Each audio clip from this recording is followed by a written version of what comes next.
मूळ शिवसेना ही उद्धव ठाकरेंचीच आहे असं अनिल परब यांनी म्हटलंय. कपिल सिब्बल यांनी कोर्टात पुराव्यानिशी बाजू मांडलेली आहे असं वक्तव्य ठाकरे सेनेचे आमदार अनिल परब यांनी केलेलं आहे.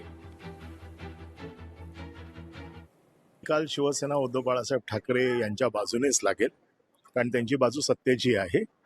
आणि जसे जसे पुरावे माननीय आमचे वकील कपिल सिब्बल कोर्टासमोर ठेवत आहेत आणि कोर्टाच्या हे लक्षात आणून देत आहेत की जे काही आदेश याच्यापूर्वी झाले होते हे ठरवून आदेश केलेले होते, त्याला कुठली जी काही कायद्याच्या भाषेमध्ये त्याला जी जोड लागते किंवा त्याला जे पुराव्यांची साथ लागते किंवा जे काही प्रकरण सिद्ध करण्यासाठी जे काही डॉक्युमेंटरी एव्हिडन्स लागतो असा कुठलाही नाही.